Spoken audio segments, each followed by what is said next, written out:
자, 부동산 썰브라더와의 만남 2부 초대 썰 시작해 보겠습니다. 주택시장이 안정화되기를 희망하신다면 이 영상은 필히 공유가 되어야 됩니다. 공유를 위해서라면은 좋아요 그리고 여러분들의 댓글 이러한 부분까지 상당히 커다란 힘이 되고요. 혹시 지금 알림 설정 안 돼 있으시다면은 알림 설정까지 해주시면 이러한 부분도 노출에 크게 도움이 많이 되니까요. 좀 부탁드리도록 하겠습니다. 아, 역시 프로입니다. 나중에 저희 채널에도 한번 오셔서 이렇게 홍보를 도와주시면 안 돼요? 너무 잘하시는데요. 자, 일단은 저희가 미리 좀 준비한 질문을 얘기를 해볼게요. 일단은 이거예요. 잘 궁금해하시는 걸 것 같은데 시청자분들이 지금보다 미래 가치가 좀 기대가 되는 곳, 개인적으로 그런 곳은 어디가 있을까요, 지금? 지금 사실상 일단 종부세 부분이 다주택자에 대한 종부세 완화는 무조건 이루어져야 되는 건데 아직 그 여론이 형성은 되지 않고 있습니다. 그런데 이런 부분은 저는 정말 필요한 부분이라고 보거든요. 그렇게 따지고 보면은 뭐 두 가지 측면에서 볼 수가 있습니다. 지금 사실상 대출이라는 부분과 종부세라는 부분 두 가지 측면에서 볼 수가 있는데 대출을 지금 15억 초과 주택에 대해서는 막아놨단 말이죠. 9억 초과에 대해서는 LTV 20% 차감 부분도 있고요. 그러니까 이런 부분에 대해서 대출이 먼저 말씀드리자면 대출이 풀리게 되면은 지금 그동안 15억 초과 주택 시장에 대해서 사람들이 좀 많이 몰려갈 수 있는 가능성이 있습니다.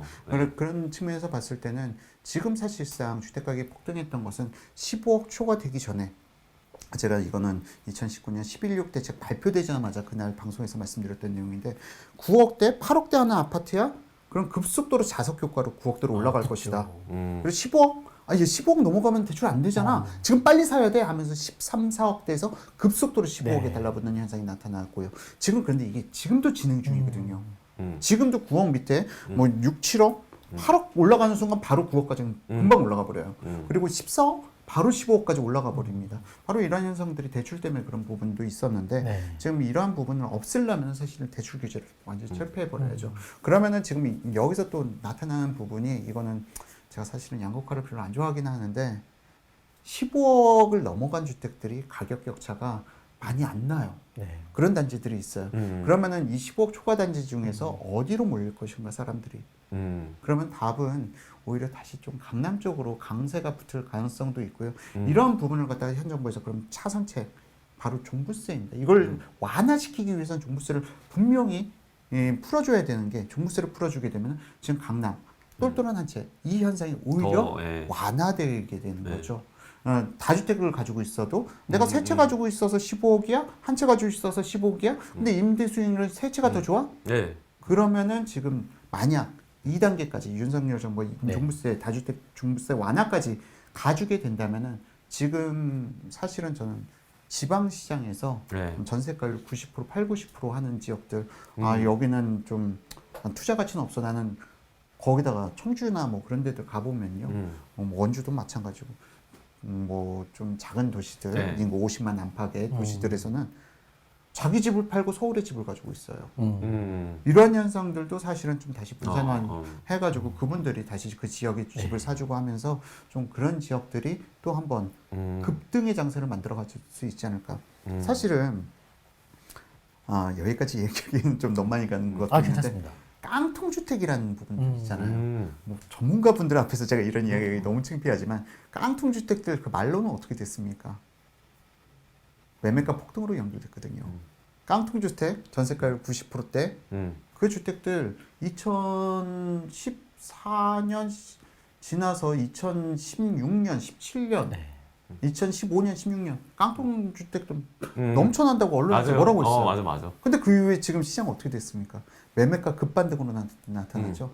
오히려 깡통주택은 매수의 최고의 적기다라고 좀 보고 있습니다. 물론 뭐 그 지역의 산업이라든가 뭐 인구 감소라든가 이런 걸 종합적으로 살펴서 봐야겠지만 그런 의미에서 봤을 때는 저는 2단계까지 생각을 한다면은 지금 전세가율 높은 지역들은 여전히 매수의 적기다라고 보고 있습니다. 지금 전세가율은 사실 워낙에 높아져가지고 그런데 지방에는 뭐 90%대 좀 많이 있다고 하지만 전세가율 60%대 이상만 돼도 상당히 안전한 곳이다라고 보고 있어요. 좋은 말씀 해주셨습니다. 아까도 말씀해 주셨지만은 일단은 투자를 볼 때 이제 전세가율 확인하고 지금 좀 좋아 보이는 미래가치 기대되는 곳은 전세가율이 이제 8, 90% 되는 특히 이런 곳을 찾으려면 요즘에 지방이 많으니까. 네, 지방 시장도 쪽에. 또 재밌는 게 뭐냐면요. 서울과 같은 경우는 11년, 12년, 13년 안 좋았지만 오히려 지방시장, 대구시장, 부산시장은 거꾸로 12년, 갔죠. 13년 그때 네. 급등을 했었거든요. 그런 상황을 보게 된다면은 전국 주택시장이 같이 가질 않습니다. 각 지자체별로 다 따로따로 움직이는 흐름이 있어요. 그렇기 때문에 지방은 끝났어? 오히려 끝났다는 시장이 다시 시작되기 가장 좋은 타이밍이에요. 왜냐면은 1기 신도시 준공되던 시점 그때도 벌써 몇 년 전인가요? 92년? 93년? 그 시기에도 그 연배에 계신 분들이 네. 앞으로 대한민국의 부동산 시장 끝났다라고 얘기했었거든요. 음. 그 주변이 시기에도. 네. 그리고 또다시 2012년, 13년 그때도 그랬어요. 대한민국 부동산 시장 끝났다. 그 당시 이제 아파트는 3대 씨 끝났다. 나오셔가지고 냈던 책 제목이 뭐였죠? 그 대한민국 부동산 끝났다였나요? 아니, 그럼- 그거 말고 다른 책이었습니다. 그거 네. 네, 하여튼 책 제목들 다 그런 거였죠. 이제 투자 이제 끝났다. 그런데 오히려 끝났다는 시점이 매수의 최적이었죠. 최적기. 항상. 그럼 끝났다라는 책을 하나 기다리면 되겠네요. 이거를 또 뭐 연결해서 볼 수 있겠는데 그러면은 강남권 이 재건축 거기만 얘기를 해보자면 강남권 재건축의 전망은 어떻게 생각하시는지? 강남권은 사실상 훌륭하죠. 음. 강남에 대해서는 꾸준히 수요가 있고요. 다만 2023년부터는 좀 약간 입주 물량에 따라서 덜컹덜컹거리는 구간이 있을 거예요. 반포라든지 개포라든지 입주 물량들이 그 타이밍에는 좀 약간 흔들릴 수가 있다라고 정도만 생각하시고 매도 타이밍을 잡으시면 될 것 같고요. 사실은 이 재건축도 입주 물량이 상당히 커다란 영향을 받습니다. 네, 네. 실질적으로.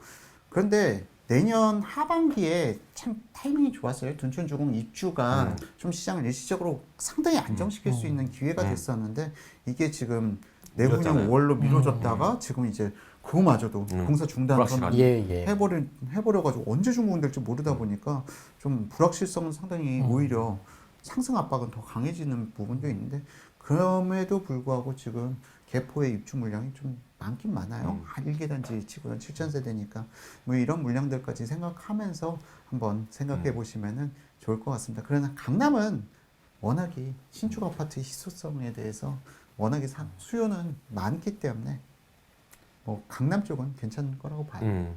다음 질문 하겠습니다. 자, 이것도 중요할 것 같아요. 지금 무주택자분들이나 집을 살려고 생각하는 그리고 갈아타기에 그 발을 동동 구르는 1주택자분들이 꽤 계실 거란 말이죠. 이분들한테 만약에 올해 집을 사야 된다면 어느 타이밍을 잡는 게 좋을까요? 라는 질문이 있어요. 이거는 사실상 1, 2월 달이 제일 좋았죠, 올해. 1, 2월 달이 제일 좋았고 3월 달부터는 이번 주말이 상당히 중요해요. 주말 토요일 거래량이 평일 대비해서 2배 이상 나오거든요. 근데 지금 언론에서 너무 좀 뽐뿌질을 많이 해놓은 바람에 지금 주말 거래량이 평일 대비해서 한 3배수 이상 나올 걸로 보입니다. 그럼 토요일 거래량에 따라서 결정이 될 테지만 그러나 아직 기회가 아직 한 번은 더 남아 있어요. 바로 6월의 법칙이라고 다 아실 텐데 종부세 기산일 맞아요. 6월 1일 전에 매도하면 1년치 종부세를 갖다가 매도인 분할 안 해도 되기 때문에 네. 6월 이전에는 좀 급매물들이 나올 수가 있습니다. 그런데 문제는 6월이 지나가게 되면 1년치 종부세를 어차피 다주택자들이 물어야 되기 때문에 그 늘어난 종부세만큼 매도 호가에 얹혀버립니다. 혹은 매물을 빼버려요. 왜냐? 아니 1년 어차피 1년치 종부세를 갖다 내가 내게 됐는데 1년 더 돌려보지 라는 생각을 하기 때문에 매물이 거쳐버리거나 아니면 호가가 급등하는 현상이 나타나는 만큼 6월 이전에 매수를 하신다면 또 한 번의 상승 타이밍은 잡으실 수 있지 않을까 생각이 듭니다. 네, 좋은 답변 감사합니다. 자, 그렇게 돼 있고 그러면은 올해는 상반기 정도는 뭐 노려야 된다. 뒤로 넘어가면은 조금 이렇게 힘들어질 거다. 이렇게 말씀을 주셨어요. 뭐 우리 병찬 형은 어떤 생각이세요? 저도 뭐 같은 생각 하는데요. 지금 이제 매수 타이밍 여쭤보신 거잖아요. 올해 만약 산다면 언제 사는 게 좋을까? 저는 이제 5월 말 급매물 잡는 게 맞는데요. 그거를 만약에 놓치신다면은 이제 양도세 그 완화. 완화가 당장 해줄지 아니면 지방선거 후에 해줄지는 모르겠습니다만은 그때 타이밍이 거의 마지막 타이밍이 되지 않을까 이렇게 좀 느껴지고요. 그리고 그 사고자 하시는 물건의 지역과 유형도 중요할 것 같은데요. 그분께서 지금 질문 주신 분께서 만약에 고가 주택을 노리신다면은 네. 5월 말 뭐 그런 게 중요한 게 아니라 지금 빨리 사는 게 맞을 것 같고요. 네. 중저가 주택에 속하는 부동산을 매수 타이밍 보고 계시다면은 알려드린 바대로 5월 말 급매물 또는 놓치신다면은 이제 양도세 완화 시 그때 노려보셔야 될 것 같습니다. 네, 그렇습니다. 일단은 뭐 이거 우리가 부동산에만 이제 입각해서 얘기를 하고 있지만 지금 대외적인 부분에서 아직 그게 남아 있잖아요. 이제 러시아 우크라이나 문제가 있고 이게 어떻게 될지 뭐 어저께 디폴트 선언했다 뭐 이게 나오고 뭐 전문가들은 큰 영향 없을 거다 이렇게 얘기는 하긴 하는데 지금 미국이 일단 그 이번 FOMC 회 보니까 이제 올렸잖아요. 금리도 올렸고 네. 7차례 앞으로 올리겠다 이렇게 얘기를 했고 그렇게 되면 거의 2% 근접하는 수준까지 이제 올리겠다는 얘기인데 말은 쉽습니다. 네, 말은 쉽죠. 예전에도 그랬어. 예전에도 금융위기 이후에 맨날 올린다다가 뒤늦게 이렇게 올라갔는데 이번엔 어떻게 될지 그것도 좀 지켜봐야 되는 부분이 있기 때문에 쉽사리 매수세가 지금이 우리가 기회라고 얘기하지만 붙을 것 같진 않다. 뭐 이런 게 좀 중론인 것 같아요. 근데 제 생각에는 지금 사는 게 맞아요. 지금 이 3월이잖아요. 지금 물건들 보면 다 매력적인 가격이 있는 지역들이 많으니까 저는 지금이 적기다. 이렇게 좀 조언 드리고 싶어요. 그래서 그리고 원래는 이런 얘기 안 했는데 음, 저는 올해는 이제 부동산 외적으로도요. 금융시장 쪽으로도 기회가 되게 많을 것 같아요. 왜냐면은 금융시장에서 돈을 많이 벌 수 있는 방법은 이제 악재가 여러 가지가 좀 단발성 악재들이 많이 나와줄 때 그 매수 기회를 많이 주는데 올해 그만큼 그런 기회가 많이 제공될 것 같고 그만큼 시장은 혼란스러울 텐데 대내 요인은 저도 별로 신경은 안 써요. 지금 우리나라 굉장히 좋은 상황이거든요. 수출도 그렇고. 근데 이제 리스크는 어디서 올 것이냐면 이제 더 이상 정책 리스크를 찾을 시점은 지났고 이제 글로벌 정세 이런 부분에서 여러 가지 복잡한 문제들이 벌어질 것이고 우리가 사실 러시아 우크라이나 사태도 러시아를 미국이 처단하려고 한다. 뭐 국제사회가 이렇게 얘기하는데 사실 러시아는 과정이고 그 중국으로 가는 과정일 뿐이거든요. 그러니까 이제 결국에는 이 미중의 어떤 이 G2의 여러 가지 혼란스러운 이들이 그렇고 우리나라도 자유로울 수 없잖아요. 이런 복잡한 상황들이. 그래서 올해 되게 시끄러운 한 해가 될 것이다. 오히려 미국 금리 인상보다 더 무서운 단기적으로 공포심을 조장하는 그런 사례들이 많이 벌어질 겁니다. 그래서 본질을 잘 잡으시고 나의 어떤 주관으로 판단을 임하시는 게 아마 여러 가지 정보를 취합하는 것보다 나실 수 있다. 이렇게 말씀드리고 싶어요. 아까도 이제 뭐 전세가율 기초해가지고 뭐 과도하게 수요자가 몰린 지역은 좀 조심해야 된다라고 말씀해 주셨는데 그거 말고도 또 현재 부동산 시장에서 이것만은 좀 피해야 된다 뭐 이런 게 있다면 어떤 게 있을까요? 지금 사실상 가장 조심해야 될 부분들에 대해서는 이제 뭐 여러 번 말씀드렸지만 과도한 투자 심리라는 부분에 대해서는 예를 들어서 좀 조심해야 되는 게 여기 오른다, 저기 오른다 하면서 이러한 분위기에 편승해가는 것은 특히 조심하셔야 될 것 같아요. 지금 특히 특정 아직도 뭐 이런 부분들이 있어요. 뭐 여러 부동산 인플루언서들 중에 강의를 하면서 이쪽 단지 좋다, 저쪽 단지 좋다 하면은 사실상 그 인플루언서들이 특정 단지를 찍어주면은 여기가 처음 찍어주는 게 아니거든요.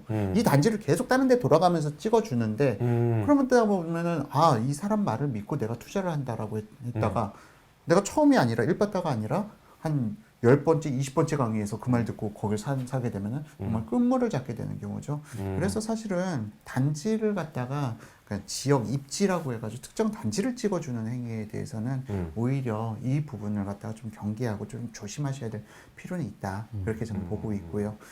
그리고 남의 말을 믿기보다는 자기 본인 스스로 발품을 팔아가지고 실질적으로 시장에 이러한 현상이 왜 나타나고 있는지를 갖다가 이해하고 매수하신다면은 주택 매수하고 나서 크게 불안하게 느껴지는 부분은 없을 것 같아요. 그리고 또 한 가지 더 말씀드리자면은 과도한 대출 이 부분에 대해서는 좀 금리 인상기인 만큼 좀 여유분을 가지고 접근하시고 특히 갭 투자를 갖다 하실 때는 좀 갭 투자에 대해서도 전세가가 나중에 전세가를 못 맞춰버리게 되면은 이거 가지고 나중에 뭐 브릿지 대출을 통해서 순환한다고 하지만 P2P로 가고 사금융 이용하고 그러신 분들도 있거든요.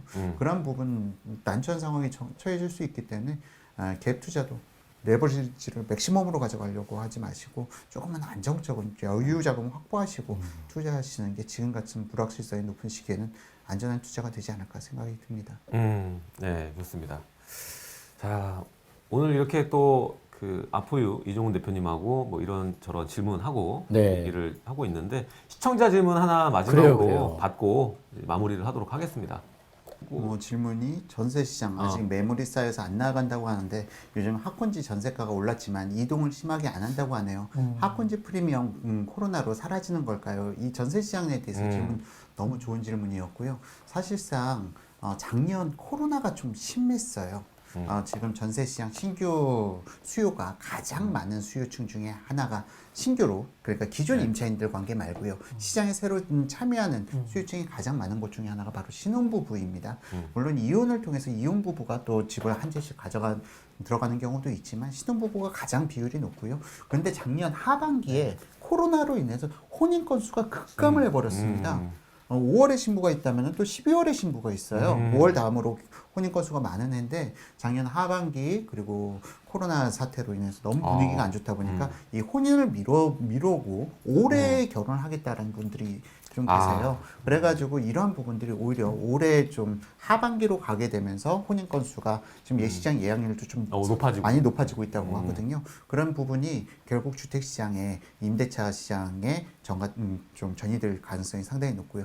특히 지금 사실 시장에 그렇게 입주 물량이 많았다라기보다는 12월 달 그리고 1월 달, 2월 달에 조금 입주 물량이 있었는데 4, 5, 6월 달에 입주 물량이 없어요. 완전 입주 물량 박살납니다. 그렇기 때문에 4, 5, 6월 늦어도 5월 달부터는 전세 시장이 수요가 확 늘어날 가능성이 높아요. 신혼부부 타이밍 그리고 아울러서 아까 말씀하셨다시피 계약갱신 2+2 종료 물량들까지 겹치면서 오히려 전세난이 좀 가중될 가능성이 높고요. 반대 좀 약간 안정리될 수 있는 요인은 이건 좀 안타까운 이야기지만 코로나로 인해서 사망자 수가 급증을 했습니다. 작년 12월 달부터. 이러한 부분은 또 공시를 갖다 만들어내는 요인으로 작용해서 이러한 부분이 좀 대체될 수는 있지만 사실상 그 신혼부부 대기 수요 숫자를 갖다가 충족시킬 수 있을 만한 수치는 아니기 때문에 좀 시장의 불안도는 올해 5월, 6월 달에는 좀 급속도로 나타날 가능성이 높다. 이게 제 데이터를 통한 의견입니다. 네. 네.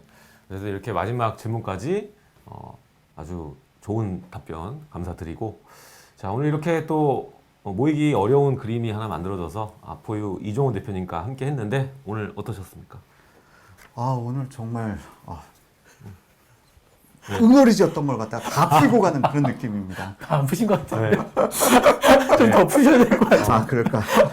여기서 우리 썰브라더는 종료하도록 하겠습니다. 지금까지 썰브라더의 놀라운 부동산 놀부 부자병법 박병찬 그리고 우리 이종훈 대표님이었습니다. 감사합니다. 감사합니다. 감사합니다.